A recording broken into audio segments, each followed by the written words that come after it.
Bismillahirrahmanirrahim. Alhamdulillahi rabbil alamin. Assalatu wassalamu ala Rasulillah wa ala alihi wa sahbihi wa mawala, amma ba'd. Kaum muslimin dan muslimat, jamaah maghrib rahimakumullah. Alhamdulillah, pada malam hari ini kembali kita melanjutkan pelajaran kita, menyelesaikan kurikulum pada bidang akidah, tauhid uluhiyah, menjelaskan tentang la ilaha illallah, dan kita sudah di buku yang ke-6 dari 6 buku yang kita akan baca. Jadi kita sekarang masih pada kitab Kashfu Asy-Syubuhat, menyingkap syubhat. Baik, kata penulis rahimahullahu ta'ala,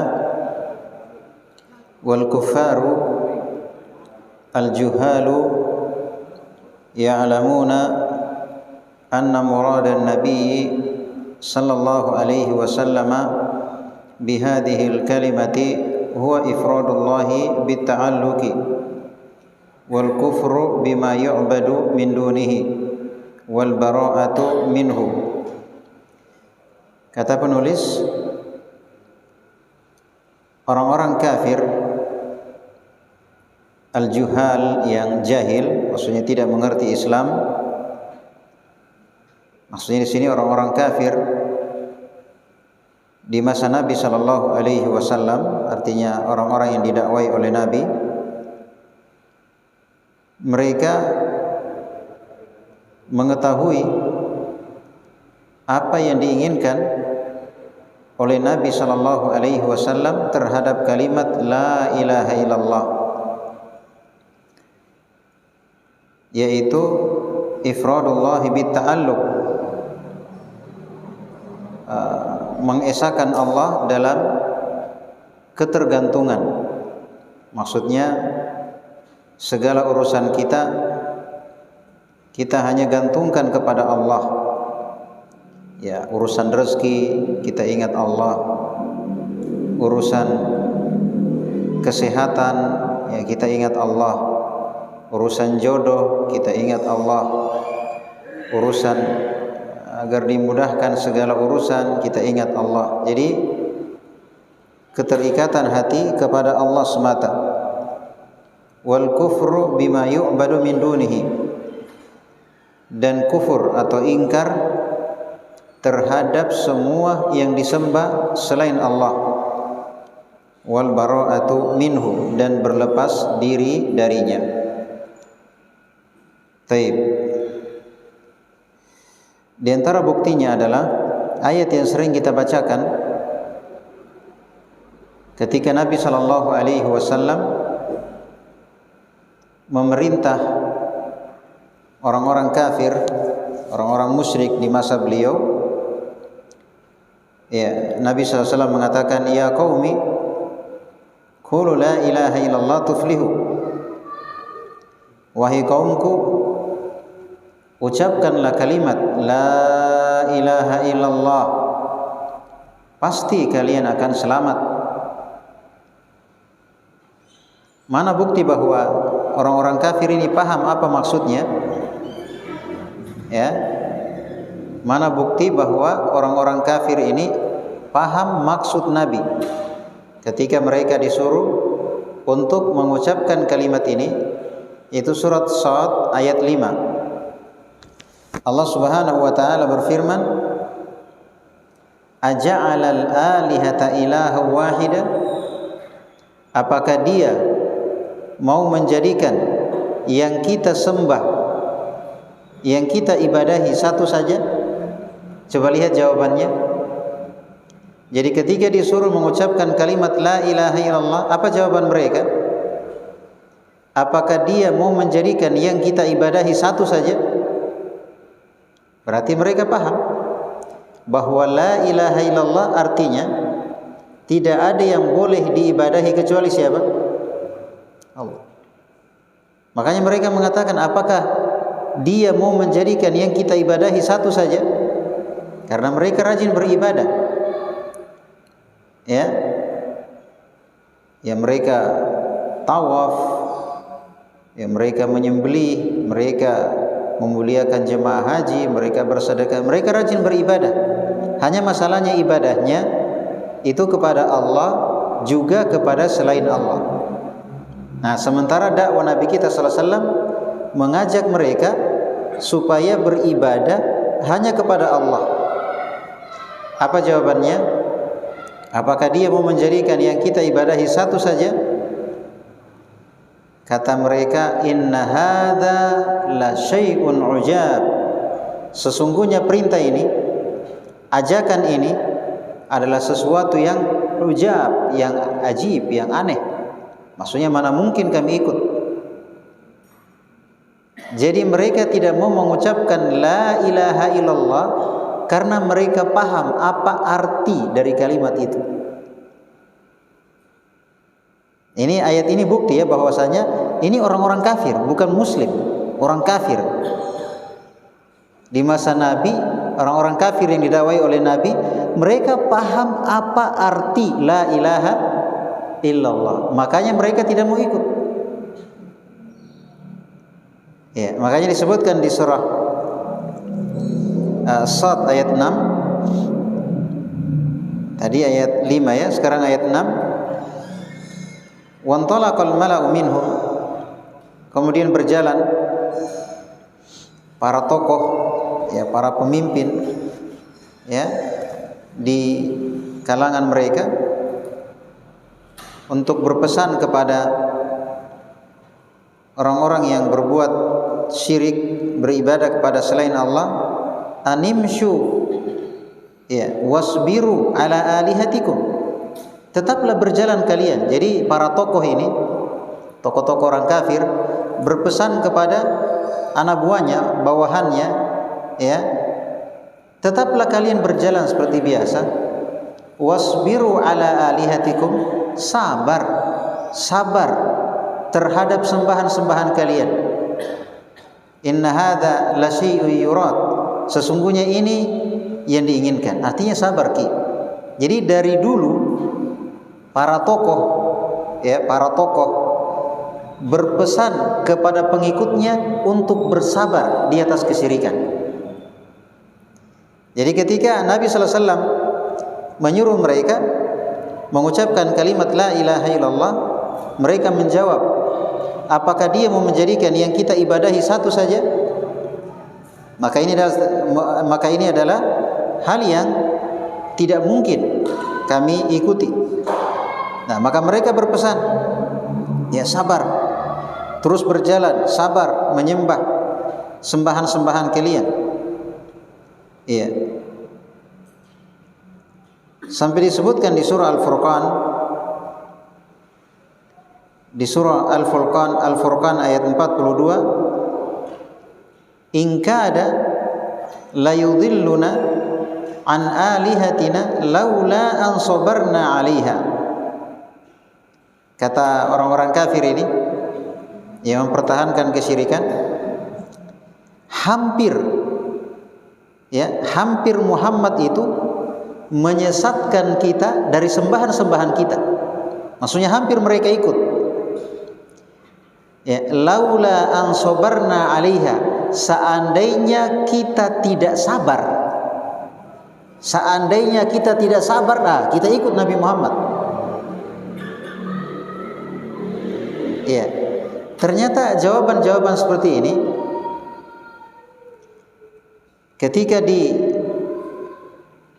dicocokkan dengan keadaan sebahagian kaum muslimin, ketika ditawarkan kalimat la ilaha illallah, maka para tokoh mereka akan bilang kepada pengikut,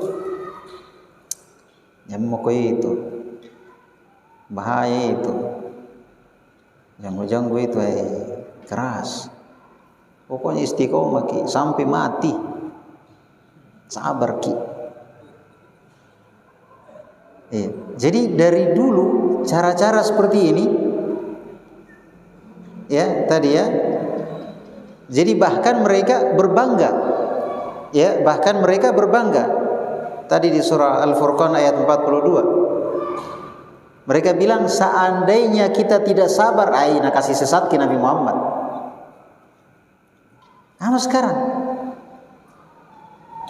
Sama sekarang kalau diajak kepada tauhid, maka mereka mengatakan,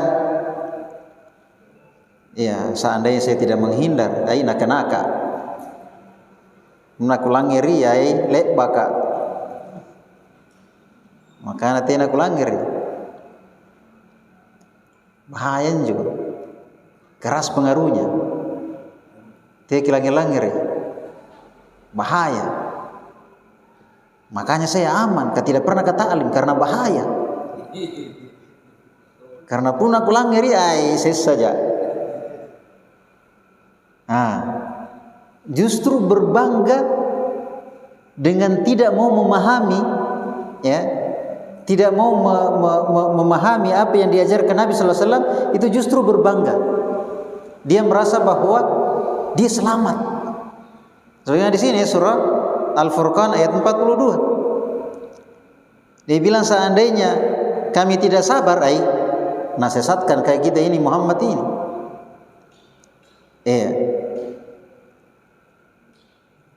Maka dari sini jelas, ayat-ayat ini jelas bahwa orang-orang kafir di masa Nabi paham betul apa maksud la ilaha illallah.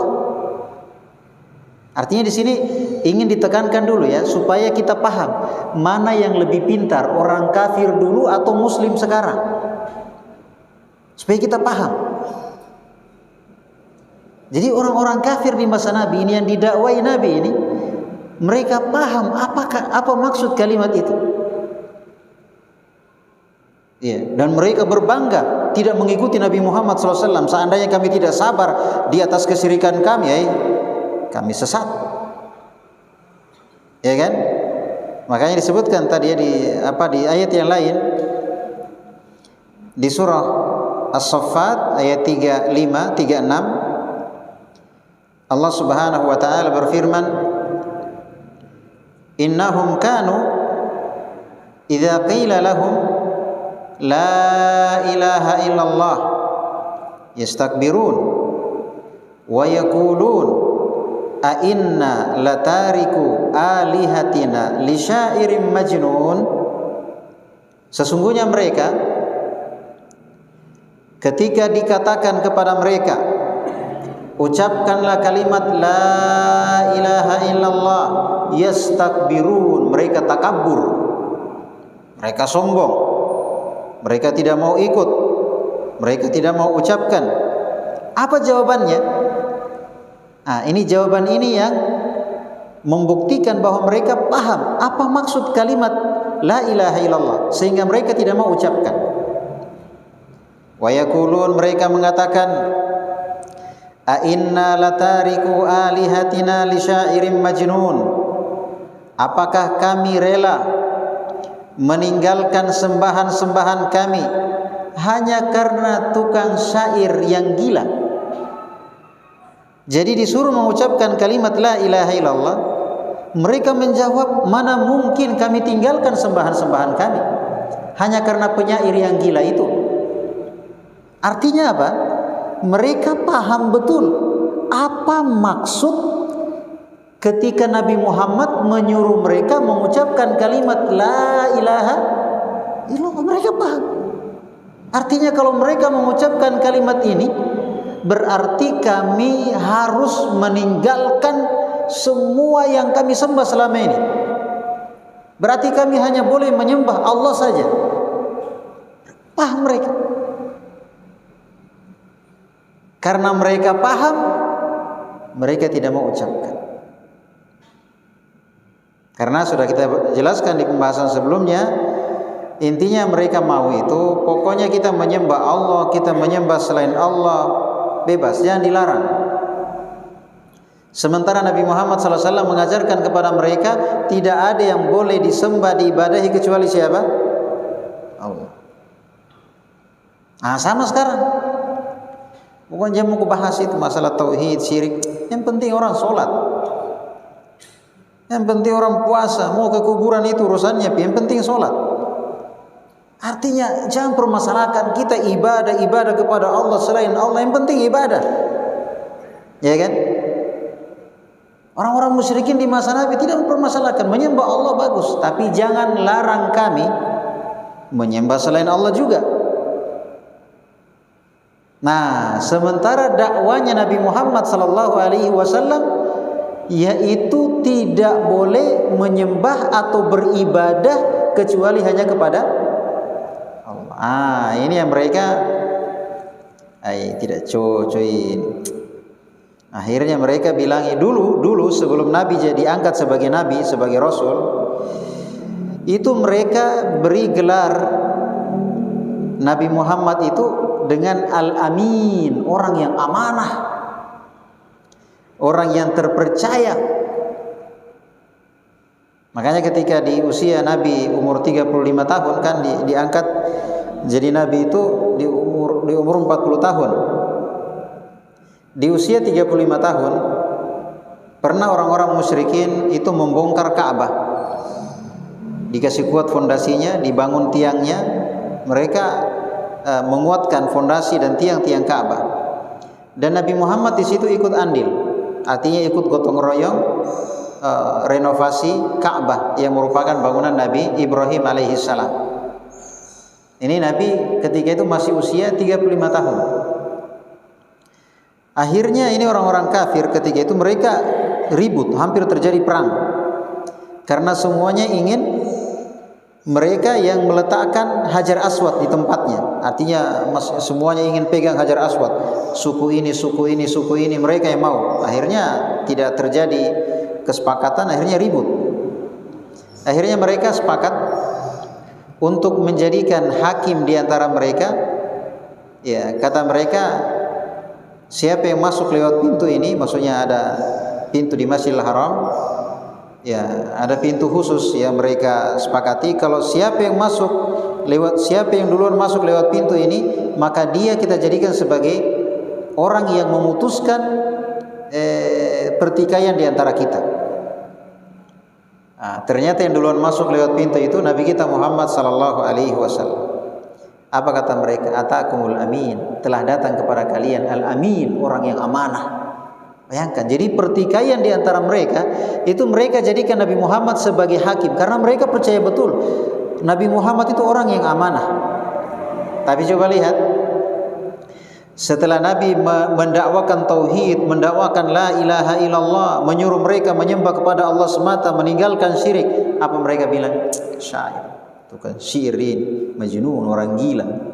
Bayangkan, langsung berubah. Artinya mereka tahu betul siapa Nabi Muhammad SAW karena keluarga mereka, kemenakan mereka, keponakan mereka. Mereka tahu betul siapa Nabi Muhammad SAW, bagaimana kejujurannya, amanahnya, ya, kebenarannya. Mereka tahu betul. Tapi yang namanya kesombongan, harga diri, masa kita ini para tokoh mau ikuti itu anak kecil? Kan Nabi kan mendakwai paman-pamannya, Abu Lahab, Abu Jahal, Abu Talib, paman-pamannya Nabi itu, para bangsawan, para tokoh, punya banyak pengikut. Tiba-tiba mau ikuti keponakan, apa kata dunia? Ini cara berpikir seperti ini dari dulu. Biar lagi dia masih muda, kalau benar yang dia sampaikan, masa kita tolak hanya karena dia masih muda, dia anak kecil? Yang disampaikan Nabi Muhammad kebenaran. Iya. Dan mereka akui dalam hati kecil mereka akui itu benar. Apa kata Abu Talib? Abu Talib ini, walaulal malamata aw hadharu masabbatin lawajadtani samhan bidzaka mubina. Seandainya bukan karena kata orang, ya, seandainya karena bukan kata orang, maka engkau akan mendapati saya wahai Muhammad terang-terangan memeluk Islam. Tapi apa kata dunia? Saya ini pembesar, saya bangsawan, saya tokoh, saya orang-orang kafir yang pengikut saya. Kalau saya ikut kau, habis saya. Maksudnya harga diri habis. Iya kan? Akan ditinggalkan Abu Thalib. Nah, penyakit yang seperti ini pun masih diwarisi sampai sekarang ini. Akhirnya tetap di atas kesyirikan. Apalagi kalau di situ ada kepentingan, ada pendapatan. Oh, tunggu dulu, hancur nanti pekerjaan kah? Hilang nanti pendapatan kah? Lari nanti pengikutku. Banyak pertimbangan ini ya ternyata sejak dulu sudah ada. Jadi mereka bukan tidak paham, tidak tahu dan tidak mengakui akan benarnya, tapi karena tendensi-tendensi dunia. Entah itu apa kata dunia, entah itu macam-macam. Iya. Asyahid di pembahasan kita adalah ayat-ayat yang kita bacakan ini, kita yakin betul bahwa mereka paham arti la ilaha illallah. Mereka paham artinya, bahwa tidak ada yang boleh kita ibadahi kecuali siapa? Allah. Sudah kita bahas di pertemuan sebelumnya, ternyata ibadahnya orang-orang musyrikin di masa Nabi itu ya keterikatan kepada selain Allah. Entah itu kuburan, entah itu pohon keramat, entah itu penghuni sungai, entah itu patung, entah macam-macam. Ini yang merupakan ibadah mereka. Ya, demikian pula ketika mereka ke kuburan mengharapkan syafaatnya, menjadikan sebagai wasilah, tawassul, itu merupakan ibadahnya mereka. Setelah kita periksa apa yang dulu dikerjakan oleh kaum musyrikin persis dikerjakan oleh kaum muslimin. Karena coba kalau mereka datang ke kuburan, apa alasannya? Tawassul, syafaat, persis orang-orang musyrikin di masa Nabi. Sudah itu ibadahnya mereka, dan sudah itu alasannya mereka datang ke kuburan. Kenapa kaum muslimin sekarang pakai alasannya orang musyrik untuk membenarkan perbuatan itu? Nah, itu alasannya orang musyrik. Sudah itu ibadahnya, kenapa Nabi larang? Karena itu ibadah mereka, makanya Nabi larang. Kenapa dipakai oleh kaum muslimin sebagai alasan untuk membenarkan perbuatannya? Ini kan cuma tawassul, ini kan cuma perantara. Nah, sudah itu alasannya kaum musyrikin di masa Nabi. Nah, jadi sekarang bedanya yang dulu dengan yang sekarang. Kalau dulu paham artinya tetap syirik. Kalau sekarang lancar la ilaha illallah tapi tidak paham artinya. Kalau dulu tidak mau ucapkan karena paham maksudnya. Kalau sekarang lancar tapi tidak tahu apa maksud dari ucapan yang dia ucapkan, la ilaha illallah. Seakan-akan la ilaha illallah itu yang penting kayak apa ya? Kayak zikir. La ilaha illallah, la ilaha illallah, la ilaha illallah. Zikir. Dia tidak tahu apa artinya itu. Dia tidak tahu apa artinya. Artinya seandainya dia tahu apa arti dari apa yang dia ucapkan itu, tidak akan ada pohon-pohon yang dikeramatkan, kuburan yang diagungkan, penghuni-penghuni yang diagungkan, tidak akan ada. Tapi kenapa ada semua barang-barang seperti itu? Di tengah orang-orang yang mengucapkan kalimat la ilaha illallah. Dulu di zaman kaum musyrikin di masa Nabi ada yang seperti itu, tapi mereka tidak ada yang mengucapkan kalimat la ilaha illallah. Tidak ada satupun. Karena mereka paham, kalau kami ucapkan selesai ini habis, tidak boleh seperti ini. Nah, sekarang masalahnya la ilaha illallah lancar, syirik lancar. Ya kan? Baik. Bukti yang lain, kisah wafatnya Abu Thalib. Abu Thalib ini adalah paman Nabi kita sallallahu alaihi wasallam. Beliau termasuk orang yang sangat berjasa dan orang yang sangat dicintai oleh Nabi. Karena Nabi itu ketika lahir masih di perut ibunya sudah meninggal bapaknya. Ya, yang bernama Abdullah. Kemudian lahir, Nabi dibawa ke pedalaman selama 2 tahun, disusui oleh Halimah bintu Abi Dhu'aib As-Sa'diyah selama 2 tahun. Setelah itu kembali ke Mekah. Ya, bersama, artinya mulai hidup bersama ibunya. Di usia Nabi 6 tahun meninggal ibunya. Ya, dipelihara oleh kakeknya Abdul Muttalib. Di usia 8 tahun meninggal kakeknya, dipelihara oleh pamannya. Sampai Nabi sallallahu alaihi wasallam menikah dengan Khadijah. Ya, nanti di tahun, ya kalau saya nggak salah nanti di tahun ke-10 setelah Nabi diangkat sebagai Nabi dan Rasul, baru Abu Thalib meninggal.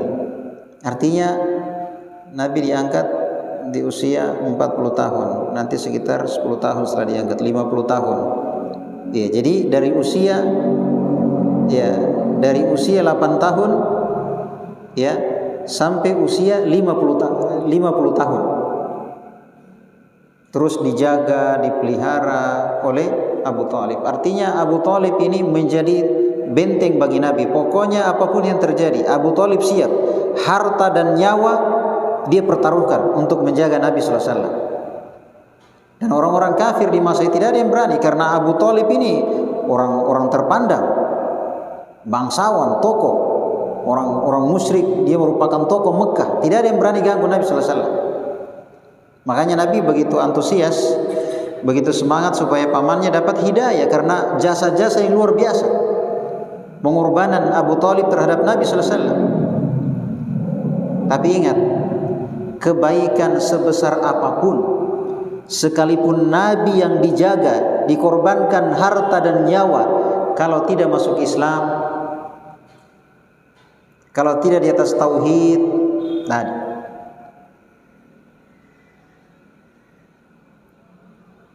Maka Nabi sallallahu alaihi wasallam datang ketika Abu Thalib di sakaratul maut. Kemudian Nabi menawarkan, "Ya ammi, qul la ilaha illallah." Wahai paman, tolong ucapkan kalimat la ilaha illallah. Karena kan ada hadits, "Man kana akhiru kalamihi la ilaha illallah dakhala jannah." Siapa yang menutup hidupnya dengan kalimat la ilaha illallah pasti masuk surga. Maka masih ada detik-detik terakhir. Nabi tidak bosan-bosannya terus berusaha supaya pamannya masuk Islam. Karena begitu cintanya, tabiat manusia, cinta dengan keluarga, apalagi orang yang sangat berjasa dengan kita, itu wajar, tabiat. Ya, maka Nabi mengatakan, "Wahai paman, tolonglah ucapkan kalimat la ilaha illallah. Kalau kamu ucapkan, ini merupakan kalimat yang saya pakai untuk membela engkau di hadapan Allah. Saya perjuangkan engkau di hadapan Allah." Tapi ternyata di sisinya Abu Thalib itu ada teman-temannya, ada Abu Jahal, ada Abdullah bin Abi Umayyah. Ini bahayanya berteman dengan teman yang jelek, setia hingga akhir. Ya, pokoknya setia hingga akhir, ditemani terus, dikawal akidahnya. Jauh bahaya, jangan sampai kau ikut keponakanmu itu, dikawal sampai mati.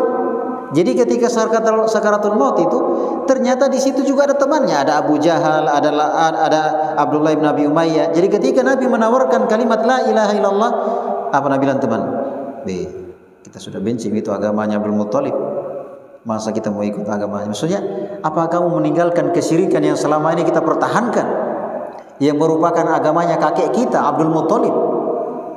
Akhirnya pamannya, mana Nabi ulang lagi, "Wahai paman, tolong ucapkan kalimat la ilaha illallah. Temannya bilang, Mas sudah benci dengan agama Abdul Muttalib. Pokoknya tawar menawar, sakaratul maut ini, detik-detik terakhir. Ya, tawar menawar. Akhirnya Abu Thalib meninggal di atas agama Abdul Muttalib, tidak mengucapkan kalimat la ilaha illallah. Ya, seandainya kalimat ini tidak, istilahnya tidak dipermasalahkan, iya, maka apa susahnya mereka ucapkan kalimat la ilaha illallah? Apa susahnya ini Abu Jahal, Abdullah bin Abi Umayyah, ucapkan bagi. Tapi mereka paham kalau Abu Thalib ini ucapkan, baik bagi kita ini selesai kita. Makanya mereka paham betul maksudnya apa. Berarti dia harus meninggalkan agamanya Abdul Muttalib, agama nenek moyang kita. Maka akhirnya Nabi itu bersedih karena pamannya meninggal di atas agama kesyirikan, agama Abdul Muttalib. Saking cintanya Nabi kepada pamannya, walaupun sudah meninggal, Nabi minta ampunkan pamannya walaupun sudah meninggal.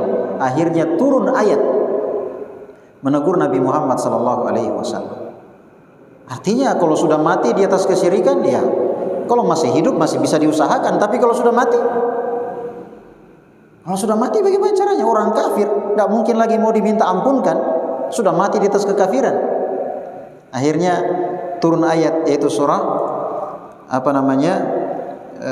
atau disebutkan di riwayat Bukhari Muslim, ya, turun ayat Allah Subhanahu wa taala berfirman, "Maka lin nabi walladzina amanu ay yastaghfiru lil musyrikin walau kanu uli qurba min ba'di ma tabayyana lahum annahum ashabul jahim." Tidak pantas bagi nabi dan orang-orang yang beriman meminta ampunkan orang musyrik walaupun keluarga dekat.